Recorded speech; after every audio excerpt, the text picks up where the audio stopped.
శ్రీశైలం ఎడమగట్టు కాలువ సొరంగం రెస్క్యూ ఆపరేషన్లో కీలక పురోగతి కనిపించింది. నాన్ స్టాప్గా 32వ రోజు సహాయక చర్యలు కొనసాగిస్తున్న వేళ కన్వేయర్ బెల్ట్కి 50 మీటర్ల దూరంలో మరో మృతదేహం ఆనవాళ్లు కనిపించాయి. దుర్వాసన వస్తుండటంతో స్ప్రే బాటిల్స్ లోపలికి తీసుకెళ్లారు. టీబీఎం మిషన్ పరికరాలు గ్యాస్ కట్టర్తో తొలగించారు. మృతదేహం చుట్టూ భారీగా పేరుకుపోయిన శకలాలు, మట్టి, బురద తొలగించి మృతదేహాన్ని బయటకు తీశారు.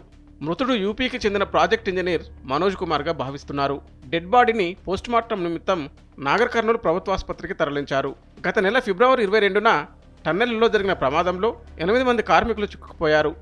వారి ఆచూకీ కోసం కేంద్ర రాష్ట్ర సంస్థలకు చెందిన వేర్వేరు విభాగాల రెస్క్యూ సిబ్బంది డే అండ్ నైట్ షిఫ్ట్ల వారీగా అన్వేషిస్తున్నారు. సహాయక చర్యలకు అడ్డంకులు ఎదురవుతున్నా వాటిని అధిగమిస్తూ కార్మికుల జాడ కోసం శ్రమిస్తున్నాయి.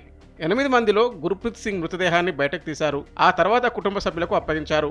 మిగిలిన 7 కోసం అన్వేషణ కొనసాగుతుండగా మరో మృతదేహం కనిపించింది.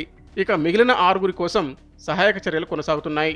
రెస్క్యూ ఆపరేషన్పై సీఎం రేవంత్ రెడ్డి అధికారులతో సమీక్ష నిర్వహించారు. టన్నెల్ పైకప్పు బలహీనంగా ఉందని, కూలిపోయే అవకాశం ఉందని ముఖ్యమంత్రికి అధికారులు వివరించారు. అయితే కార్మికులను బయటకు తీసేందుకు ప్రత్యామ్నాయ మార్గాలను అన్వేషించాలని సీఎం సూచించారు.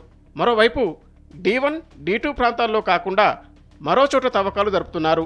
ఆ ప్రాంతంలోనే కార్మికులు చిక్కుకుపోయారని అనుమానిస్తున్నారు.